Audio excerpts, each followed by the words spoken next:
Bismillahirrahmanirrahim. Assalamualaikum warahmatullahi wabarakatuh.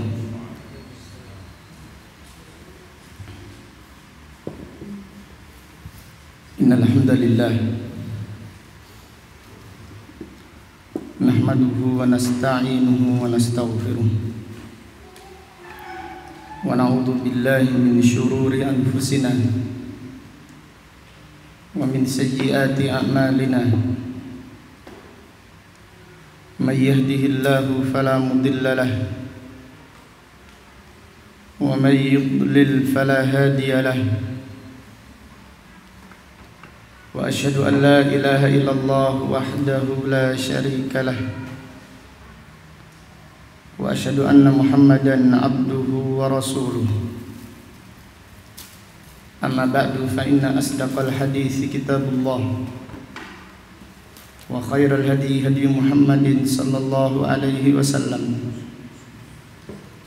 wa syarrul umuri muhdatsatuha wa kullu muhdatsatin bid'ah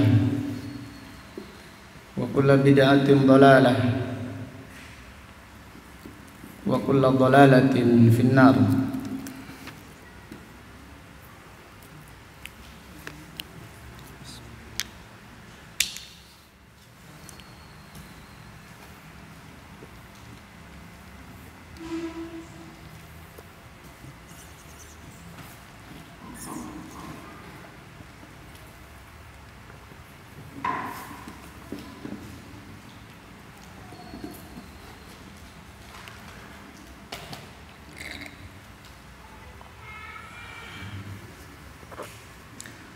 Alhamdulillah,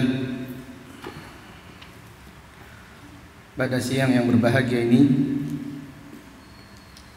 yaitu hari Rabu tanggal 1 bulan Jumada al-Ula tahun 1442 Hijriah, dengan izin Allah Subhanahu wa taala kita melanjutkan kembali kajian tafsir Al-Quran yang kita pelajari dari kitab Taysirul Karimir Rahman fi Tafsiri Kalamil Mannan, yang ditulis oleh Al-Imam Al-Allamah Fadilatul Syekh Abdurrahman ibnu Nasir ibni Abdillah As-Sa'di, ulama besar kaum muslimin yang dilahirkan pada tahun 1307 Hijriah dan meninggal dunia pada tahun 1376 Hijriah, rahimahullahu ta'ala rahmatan wasi'ah. Pada kesempatan yang berbahagia ini kita akan mempelajari tafsir surat Al-Baqarah ayat 186, dan insyaallah kita menyebutkan faidah-faidah, pelajaran-pelajaran dari ayat 185.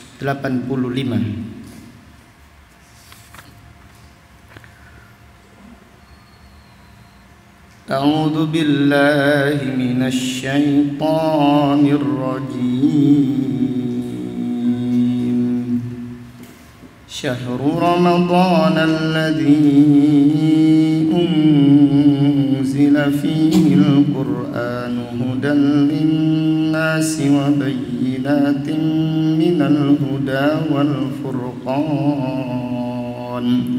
faman syahida minkumus syahra falyasum wa man kana maridan aw ala safarin fa'iddatun min ayyamin ukhra yuridullahu bikumul yusra wa la yuridu bikumul usra ولتكملوا العدة ولتكبروا الله على ما هداكم ولعلكم تشكرون وإذا سألك عبادي عني فإني قريب أجيب دعوة الداع إذا دعان فليستجيبوا لي وليؤمنوا بي لعلهم يرشدون.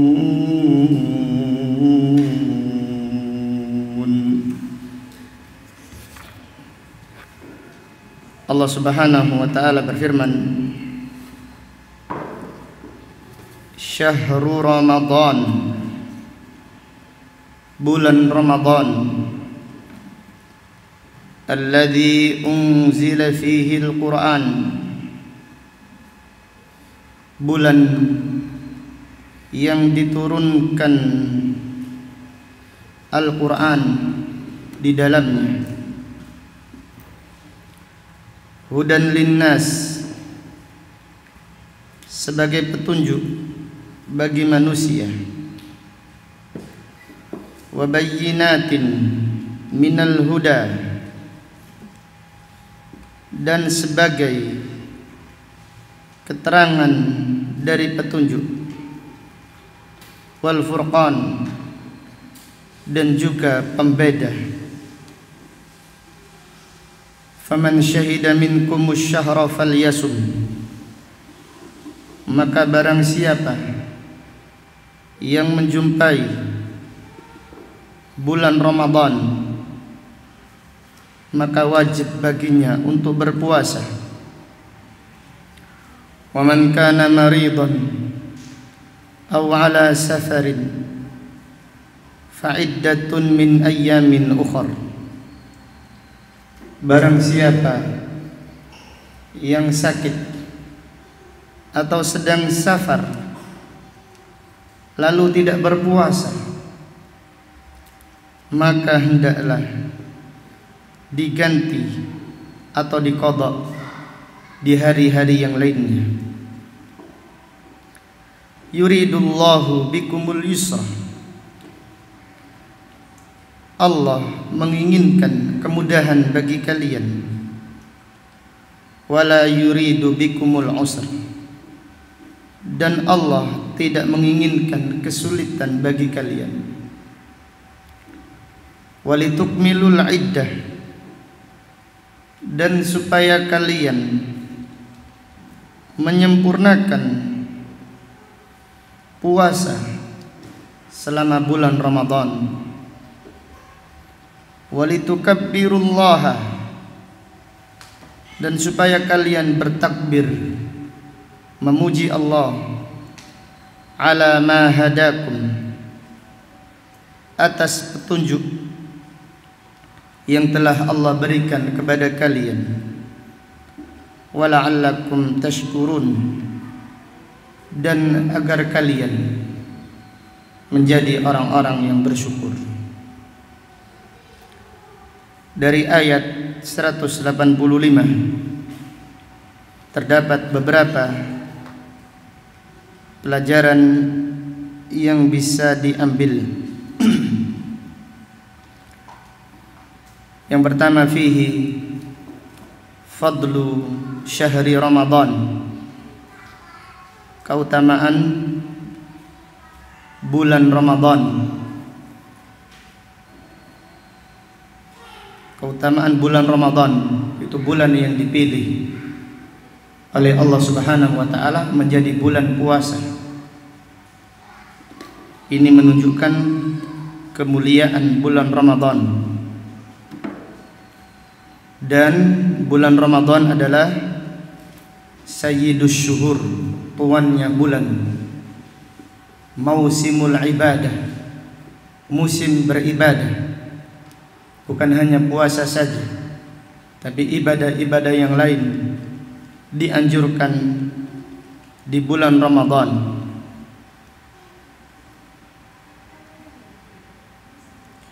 Dan di antara keutamaan bulan Ramadan adalah satu-satunya bulan yang namanya disebutkan sendiri di dalam Al-Quran. Allah berfirman, Syahrul Ramadan, ada dalilun ala fadlihi. Dari ayat yang mulia ini terdapat pelajaran fihi fadlul Quran, kemuliaan Al-Quran. Tatkala Allah Subhanahu wa ta'ala menurunkan Al-Quran pada bulan Ramadan, maka bulan Ramadan menjadi bulan yang paling mulia. Tatkala Allah Subhanahu wa ta'ala menurunkan Al-Quran pada malam Lailatul Qadar, maka malam Lailatul Qadar menjadi malam yang paling mulia. Tatkala Allah Subhanahu wa ta'ala mengutus malaikat Jibril bertugas untuk menyampaikan Al-Quran, maka malaikat Jibril menjadi malaikat yang paling mulia di sisi Allah Subhanahu wa ta'ala. Tatkala Nabi Muhammad sallallahu alaihi wasallam adalah seorang nabi yang mendapatkan mukjizat Al-Quran, jadi mukjizat terbesar yang Allah berikan kepada para nabi dan para rasul adalah mukjizat Al-Quran, dan itu diberikan kepada Nabi Muhammad sallallahu alaihi wasallam. Maka Nabi Muhammad sallallahu alaihi wasallam menjadi nabi dan rasul yang paling mulia, Sayyidul Anbiya wal Mursalin, Sayyidu waladi Adam. Kenapa? Karena mukjizatnya Al-Quran. Tatkala Allah Subhanahu wa ta'ala menurunkan Al-Quran yang mayoritasnya di kota Mekah dan di kota Madinah, maka kedua kota tersebut adalah kota yang paling mulia dibandingkan dengan yang lainnya. Tatkala umat Islam kitab sucinya adalah Al-Quran, maka umat Islam adalah umat yang terbaik, umat akhir zaman, namun umat yang paling mulia di sisi Allah Subhanahu wa ta'ala. Demikian Al-Quran memuliakan, demikian Al-Quran, demikianlah kemuliaan Al-Quran. Maka apabila kita ingin mulia, hendaklah kita kembali kepada Al-Quran, hendaklah kita mempelajari Al-Quran, hendaklah kita dekat dengan Al-Quran. Sebagian ulama salaf membaca firman Allah, la yamassuhu illal mutahharun, tidak ada yang menyentuhnya kecuali orang yang suci. Apabila di langit Al-Quran, yaitu di Lauhil Mahfuz, dijaga oleh para malaikat yang suci, yaitu makhluk Allah yang suci. Demikian pula di dunia, tidak ada yang menyentuh Al-Quran kecuali orang-orang yang suci. Salah satu yang dipahami oleh para salaf yaitu orang yang suci hatinya, mereka lah yang menyentuh Al-Quran. Utsman ibnu Affan radhiyallahu anhu berkata, "Lau nadafat qulubukum ma syabi'at min kalami rabbikum." Sekiranya hati kalian suci, maka kalian tidak akan kenyang dari firman Allah Subhanahu wa ta'ala, yaitu dari Al-Quran. Maka kenapa kita jarang menyentuh Al-Quran atau berat menyentuh Al-Quran? Karena hati kita banyak dosanya, banyak kotorannya, sehingga kita jauh dari Al-Quran, berat membaca Al-Quran. Maka hendaklah kita memohon ampun kepada Allah Subhanahu wa taala, banyak beristighfar supaya Allah membersihkan hati kita sehingga kita dekat dengan Al-Qur'an, yaitu mempelajarinya, membacanya, terlebih lagi mengamalkannya dan mendakwakannya. Kemudian pelajaran berikutnya dari ayat yang mulia ini terdapat pelajaran fihi al-hasu ala iktsari qiraatil Qur'an la siyama fi syahri Ramadan. Anjuran memperbanyak membaca Al-Qur'an terutama di bulan Ramadan. Anjuran memperbanyak membaca Al-Qur'an terutama di bulan Ramadan. Utsman ibnu Affan radhiyallahu anhu setiap hari mengkhatamkan Al-Qur'an.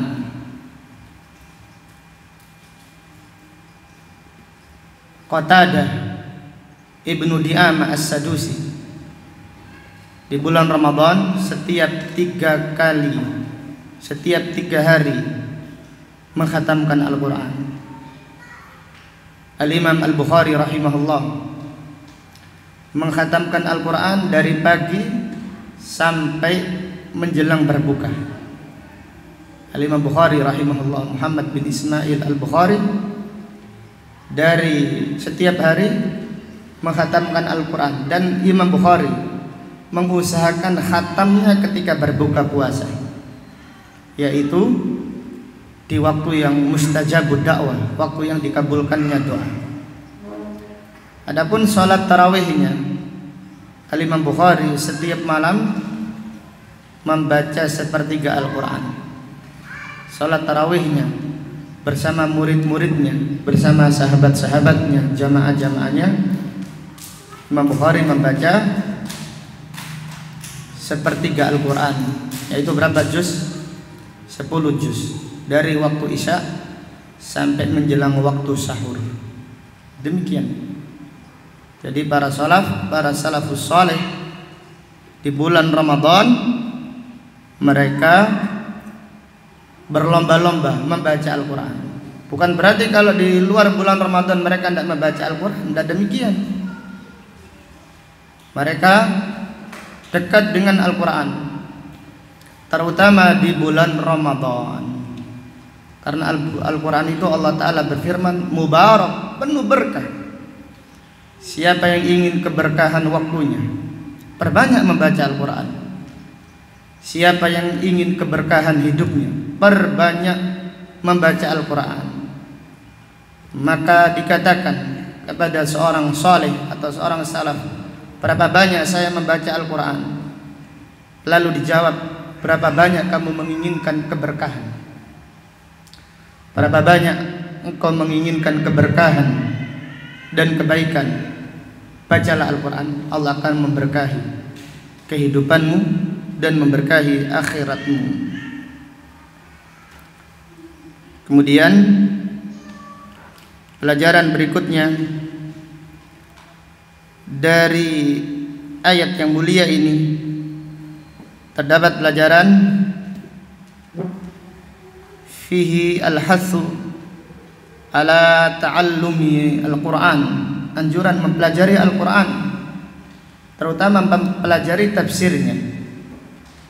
Rasulullah sallallahu alaihi wasallam bersabda, khairukum man ta'allama al-Qur'an wa 'allamah. Sebaik-baik kalian adalah orang yang mengajari Al-Qur'an, orang yang mempelajari Al-Qur'an dan mengajarkannya. Ini terutama mengajarkan tafsirnya, memahamkan artinya, maknanya. Demikian pula bagaimana cara membacanya. Maka dari ayat yang mulia ini terdapat pelajaran anjuran mempelajari Al-Qur'an dan juga mengajarkan Al-Qur'an. Kita berdoa kepada Allah Subhanahu wa taala, semoga Allah memudahkan kita untuk mempelajari Al-Qur'an dan untuk mengamalkan Al-Qur'an dan semoga Allah Subhanahu wa taala menjadikan kita ahlul Quran, orang-orang yang dekat dengan Al-Quran, keluarganya Al-Quran. Kemudian pelajaran berikutnya dari ayat yang mulia ini terdapat pelajaran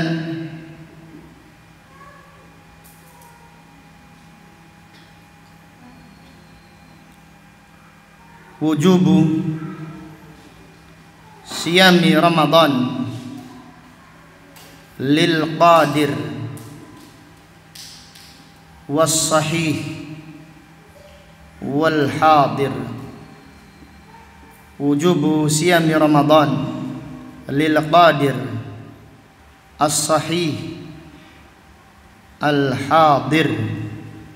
Diwajibkan puasa Ramadan bagi siapa yang mampu, kemudian apa tadi? Sehat dan apa? Mukim. Jadi kalau ayat sebelumnya orang yang mampu, orang yang sanggup namun tidak berpuasa karena keberatan, tidak mengapa, diganti dengan apa? Diganti dengan apa? Bayar fidyah. Tapi sudah dihapus dengan ayat ini. Faman syahida minkumus syahra falyasum. Siapa yang menjumpai bulan Ramadan wajib berpuasa. Dan puasa ketika itu mulai berpuasa dari waktu Isya sampai apa? Dari selesai dari Isya sampai maghrib. Jadi puasanya itu bukan dari terbitnya fajar sampai terbenamnya apa? Matahari, tetapi dari waktu Isya, sebagaimana riwayat Abu Dawud dari sahabat Abdullah bin Abbas, dari waktu Isya, atau dalam riwayat yang lain dari ketika seorang tidur, dari tidur sampai apa? Maghrib. Waktu berbuka, jadi waktu berbuka puasa antara maghrib dan apa? Isya saja. Jadi makan, minum, serta berhubungan suami istri, pandai-pandai mengatur waktu tersebut antara maghrib dan apa? Isya. Itu puasa di awal-awal Islam. Jadi setelah turunnya firman ini, falyasumhu, tidak ada lagi pilihan membayar fidyah, wajib semuanya apa? Berpuasa. Namun ayat ini juga dihapus lagi dengan firman Allah yang terdapat dalam surat Al-Baqarah ayat berapa? 187, yaitu uhilla lakum lailatas siyami arrafathu ila nisaikum. Dihalalkan di malam bulan Ramadan kalian mengumpuli istri-istri kalian sepanjang malam, bukan antara maghrib dan isya saja. Kemudian pelajaran berikutnya dari ayat ini, fihi itsbatun nasikh wal mansukh, menetapkan adanya hukum yang menghapus dan hukum yang dihapus.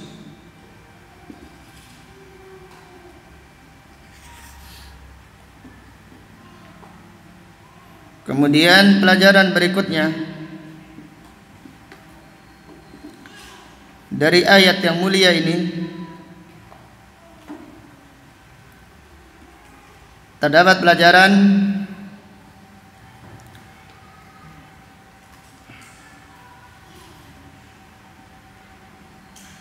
fihi annal marid alladhi khaffa maraduhu wal musafir alladhi la yashuqqu alaihi safar, annal marid alladhi khaffa maraduhu wal musafir alladzi la yashqu alaihi safar. Yustahabbu lahuma apa? An yasuma. Dari ayat ini terdapat pelajaran, orang yang sakit, yang sakitnya ringan,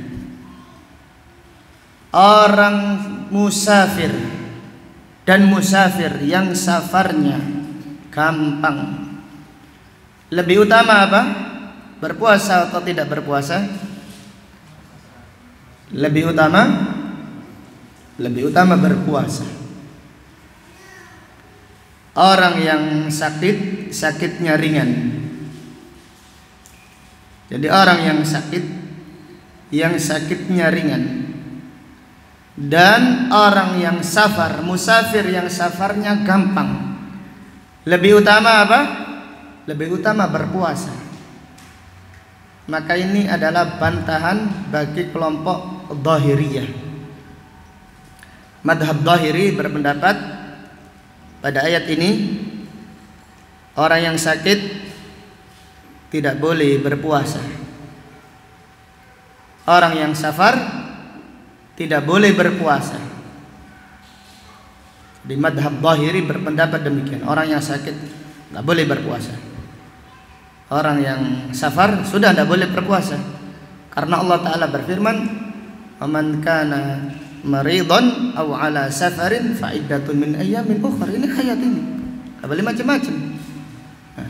Syekh Muhammad bin Shalih Al-Utsaimin rahimahullah, ini pendapat yang sangat kuat. Jika tidak ada keterangan dari sunnah kalau menjelaskan Nabi Shallallahu Alaihi Wasallam berpuasa ketika safar, jika tidak ada keterangan dari sunnah bahwasannya Nabi Shallallahu Alaihi Wasallam berpuasa di saat safar, maka ayat ini, yaitu pendapat yang mengatakan orang yang sakit atau orang yang safar wajib berbuka puasa, ini pendapat yang kuat. Namun Al-Quran harus dipahami dengan apa? Dengan sunnah. Maka Syekh Muhammad bin Shalih Al-Utsaimin menyatakan pendapat tersebut adalah pendapat yang lemah. Kenapa? Karena ternyata Nabi SAW berpuasa di saat apa? Safar. Nah, ini menunjukkan siapa yang sakitnya ringan. Sakit ringan itu seperti apa? Contohnya sakit ringan tidak bisa mencium bau masakan. Ia makan ini apa? Ini rawon rasa apa? Soto, semuanya pahit. Ini sakit ringan ini. Ringan atau berat ini? Hai Ibrahim, ringan ya? Ringan ya? Sekarang bisa mencium ya?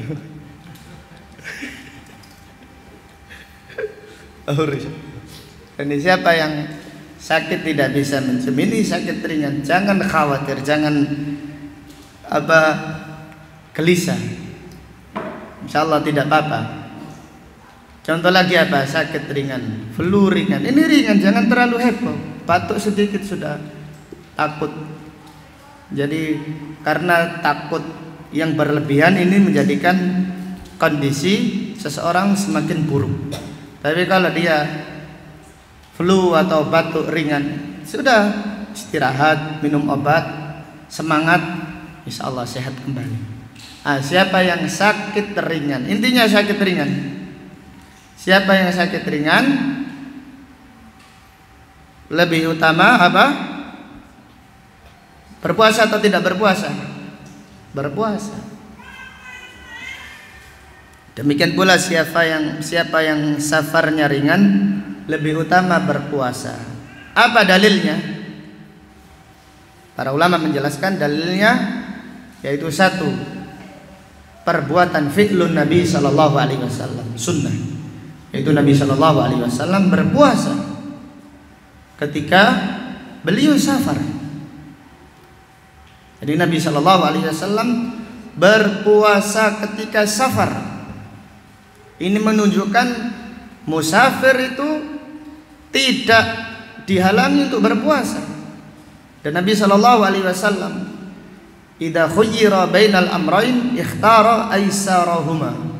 Apabila dipilih, suruh memilih antara dua hal, beliau memilih yang paling mudah. Ketika itu mudah untuk berpuasa, itu mudah, maka Nabi sallallahu alaihi wasallam apa? Berpuasa. Kecuali kalau safarnya berat, Nabi sallallahu alaihi wasallam tidak berpuasa. Terutama ketika jihad fisabilillah, perang, maka Nabi sallallahu alaihi wasallam membatalkan apa? Puasanya. Kemudian alasan kedua, kenapa puasa lebih afdal? Yaitu alasannya karena kemuliaan bulan Ramadan. Jadi puasa di bulan Ramadan sama puasa di luar Ramadan pahalanya tidak sama.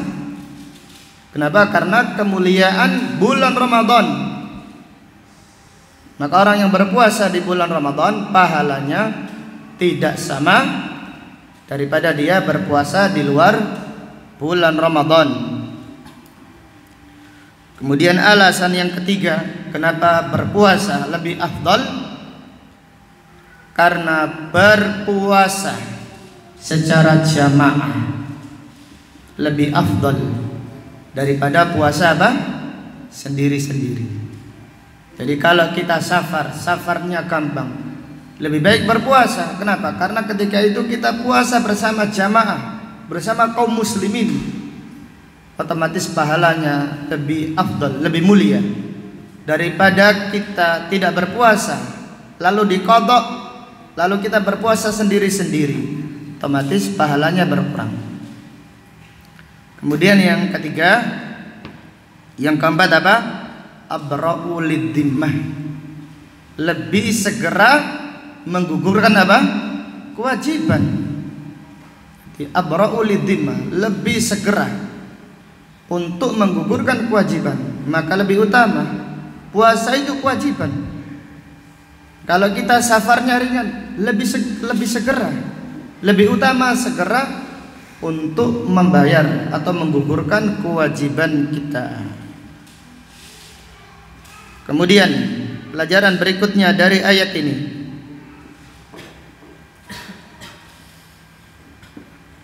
fihi annal marid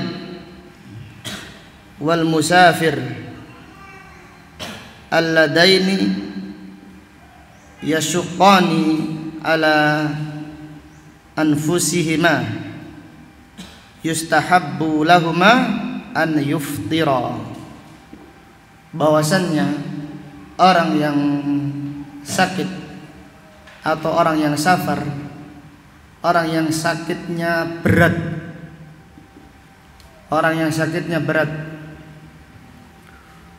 Apa sakitnya berat? Contohnya gak bisa mencium, kemudian tambah lagi mulutnya pahit, iya kan? Demam, wis 3 ini berarti demam, panas, kemudian makan tidak enak, tidak ada bau. Cara pengobatannya apa? Makan terus. Katanya Pak Sabit seperti itu, makan terus. Bismillah, cepat sembuh insya Allah. Jadi obatnya itu namanya gowa. Apa itu gowa? Sego untuk iwak, tanya orang Jawa. Obatnya orang yang mulutnya pahit, kemudian penciumannya tidak ada, hilang, kemudian tambah lagi panas, demam, makan aja yang banyak, makan terus, insya Allah makan. Kemudian minum air hangat, pahit, makani terus, bismillah. Mbak bisa masuk, dorong dengan air. Iya, Mbak bisa masukkan gitu. Sambil mau muntah tidak apa-apa, masuk. Nah, kondisinya karena membutuhkan tenaga, energi, maka lebih utama apa? Berpuasa atau tidak berpuasa?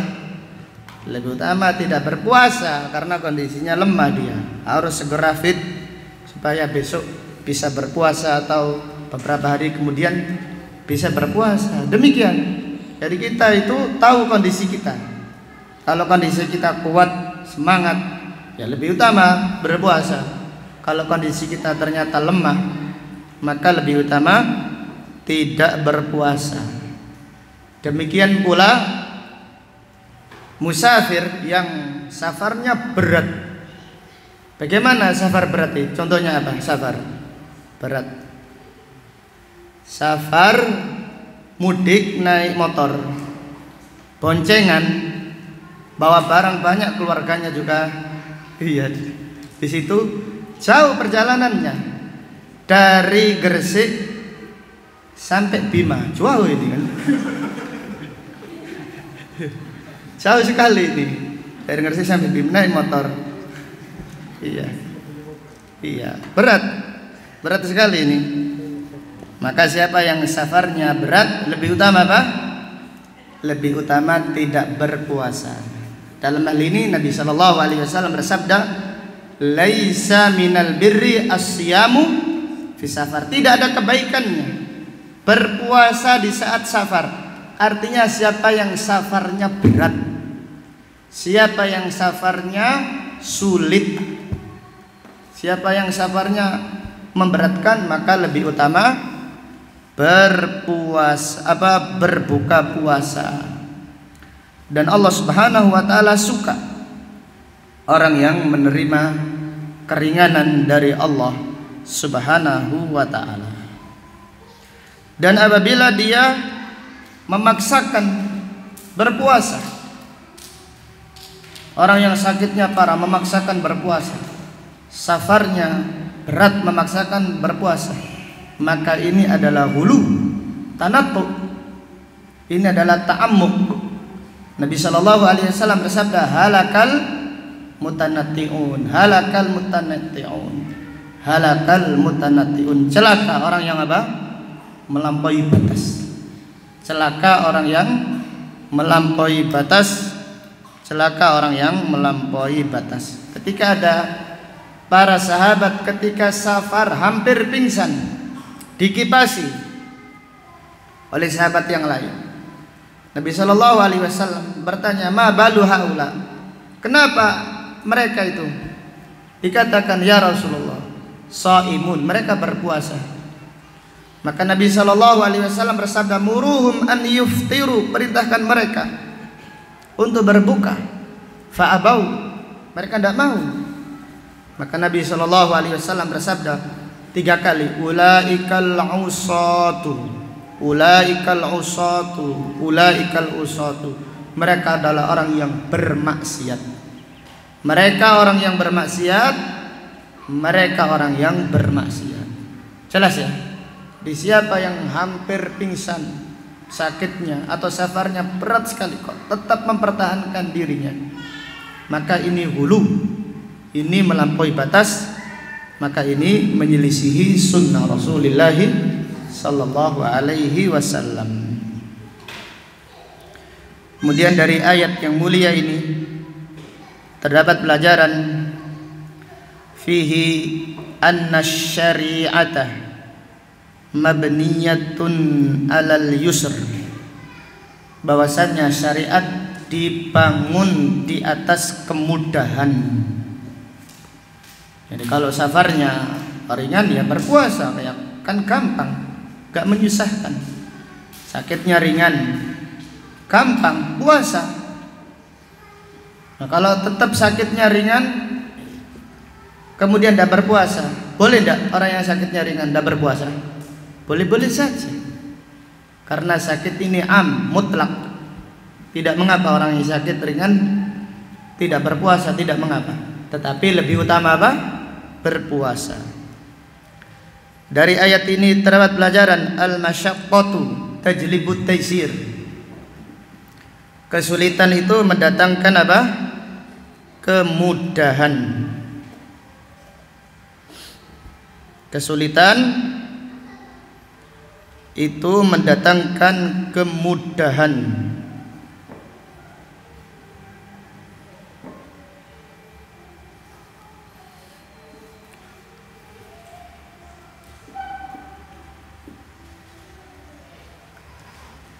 Fihi anna at-takalifah asy-syar'iyyah manutatun bil istita'ah.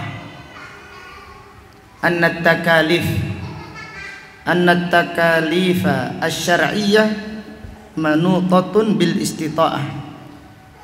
Dari ayat ini terdapat pelajaran bahwasannya beban-beban syariat atau kewajiban-kewajiban syariat sesuai dengan apa? Sesuai dengan kemampuan. La yukallifullahu nafsan illa wus'aha. Maka orang yang tidak sanggup berpuasa diberi keringanan, ganti di hari yang lain. Tidak sanggup lagi, gugur kewajiban berpuasa, diganti dengan apa? Membayar apa? Fidyah. Orang yang sakit, orang yang tua renta, tidak sanggup berpuasa gemeteran. Terus kapan mengkodoknya? Gugur kewajiban puasanya, diganti dengan apa? Dengan membayar fidyah. Kemudian dari ayat ini terdapat pelajaran fihi itsbatu al-irada lillah, mengimani sifat al-irada lillah, untuk Allah Subhanahu wa taala. Dan iradahnya Allah terbagi menjadi berapa? Dua, irada asy-syar'iyyah wal irada al-kauniyah. Iradahnya Allah terbagi menjadi dua, irada asy-syar'iyyah wal irada al-kauniyah. Sekarang pertanyaan, irada syar'iyyah bermakna apa? Keinginan Allah secara syar'i bermakna apa? Apa maksud silakan? Irada asy-syar'iyyah bermakna al-irada asy-syar'iyyah tusawi mada? Al-irada syar'iyyah. Abai Ishaq silahkan. Naam, lakin irada syar'iyyah tusawi mada? Al-irada asy-syar'iyyah tusawi al-mahabbah. Catat ya. Al-irada asy-syar'iyyah bimakna al-mahabbah. Wal irada al-kauniyah bimakna mada ya ikhwah? Irada asy-syar'iyyah artinya mahabbah, Allah mencintai, Allah menginginkan, Allah mencintai kemudahan, dan Allah tidak menginginkan kesusahan atas kalian. Ini irada syar'iyyah bimakna al-mahabbah, artinya mahabbah. Wal irada al-kauniyah, apa artinya irada kauniyah? Bimakna al-masyiah. Irada al-kauniyah artinya masyiah, yaitu kehendak Allah Subhanahu wa ta'ala.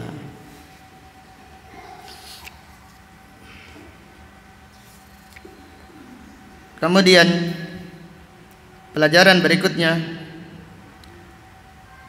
dari ayat ini terdapat pelajaran fihi wujubu siyami ramadhana kullihi, wajib berpuasa bulan Ramadan seluruhnya. Maka Allah Ta'ala berfirman walitukmilul iddatah. Artinya apa? Wajib berpuasa Ramadan seluruhnya, bukan sebagiannya.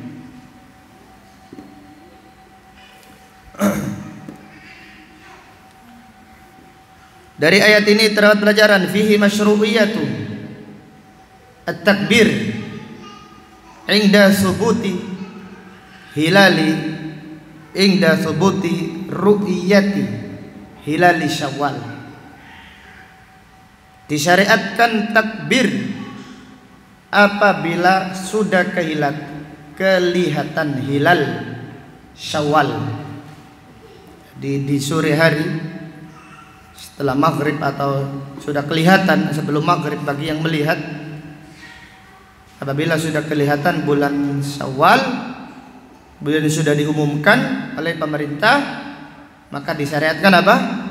Bertakbir, Allahu Akbar, Allahu Akbar, Allahu Akbar, La ilaha illallah, Wallahu Akbar, Allahu akbar walillahil hamd. Al-amru wasi', boleh. Apa itu? Genap, boleh juga ganjil. Jadi al-amru wasi', masalah takbir. Kemudian dari ayat ini terdapat pelajaran fihi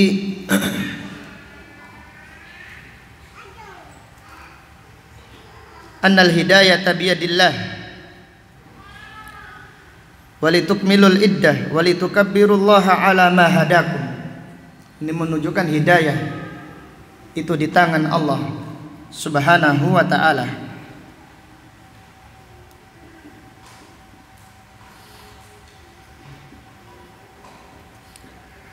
Kemudian dari ayat ini terdapat pelajaran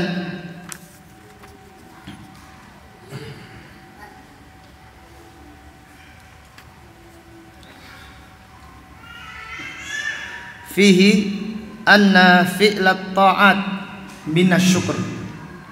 Mengerjakan ketaatan termasuk bersyukur kepada Allah.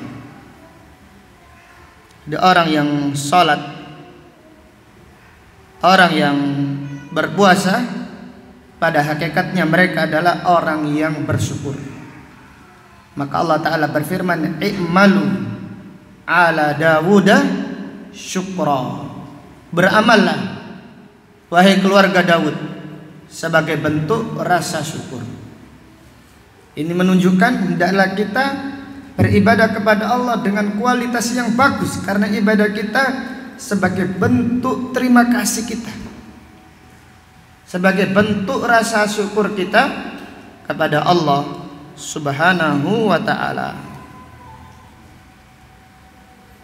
Kemudian dari ayat ini terdapat pelajaran fihi wujubus syukr ala nikmatid din.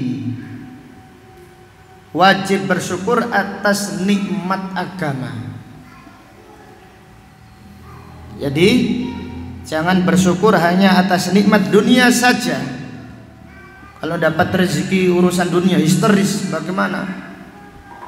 Histerisnya apa bahagianya, luapan kegembiraannya besar sekali. Adapun atas nikmat hidayah, nikmat iman, nikmat ibadah biasa saja. Padahal Allah Ta'ala berfirman, la in syakartum la azidannakum. Ini mencakup nikmat dunia, lebih-lebih nikmat agama. Jadi hendaklah kita bersyukur atas nikmatuddin. Maka setelah Allah menyebutkan perintah tentang salat, tentang bersuci, tentang wudu, Allah menutup firman-Nya, la'allakum tashkurun. Dan ayat-ayat yang lain tentang perintah ibadah, Allah juga menutup firman-Nya, la'allakum tashkurun. Ketika Allah menyebutkan tentang puasa Ramadan, Allah juga berfirman, la'allakum tashkurun. Ini menunjukkan kewajiban bersyukur kepada Allah. Apabila diberi kemudahan untuk melaksanakan ibadah, bersyukurlah kepada Allah atas nikmat hidayah, atas nikmat agama, atas nikmat din. Maka Abu Darda radhiyallahu anhu berkata, man lam ya'rif nikmat Allah illa fi mat'amihi wa mashrabihi wa markabihi faqad qalla ilmuhu wa hadara adabahu. Siapa yang tidak mengenal nikmat Allah kecuali makanannya saja, atau minumannya saja, atau kendaraan, artinya nikmat dunia. Siapa yang tidak mengenal nikmat Allah kecuali hanya dilihat dari dunia. Kalau dapat uang, masya Allah, alhamdulillah, rezeki dari Allah. Padahal rizki itu ada rizki dunia dan ada rizki agama. Siapa yang tidak mengenal nikmat Allah kecuali dunianya saja, maka dia itu orang yang sedikit ilmunya dan orang yang dekat dengan adab. dia akan diazab oleh Allah Subhanahu wa taala. Maka dalam hal ini Rasulullah sallallahu alaihi wasallam bersabda, "Innallaha yu'tid dunya man ahabba wa man kariha." Allah memberikan nikmat dunia kepada siapa yang dicintai dan siapa yang dibenci. Wala yu'tid dina illa man ahabba. Dan Allah tidak memberikan nikmat agama kecuali siapa yang dicintai oleh Allah Subhanahu wa taala. Siapa yang menambahkan faedah? Silahkan, tafadhal. Ada tambahan faedah dari ayat ini? Tafadhal ya jama'atul khair.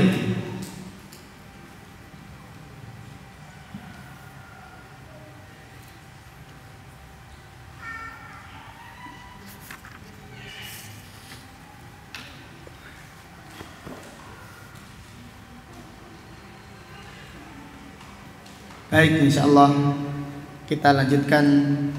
Ternyata insyaallah ayat 186 akan kita pelajari pada pertemuan besok insyaallah. Subhanakallahumma wa bihamdika asyhadu an la ilaha illa anta astaghfiruka wa atubu ilaik.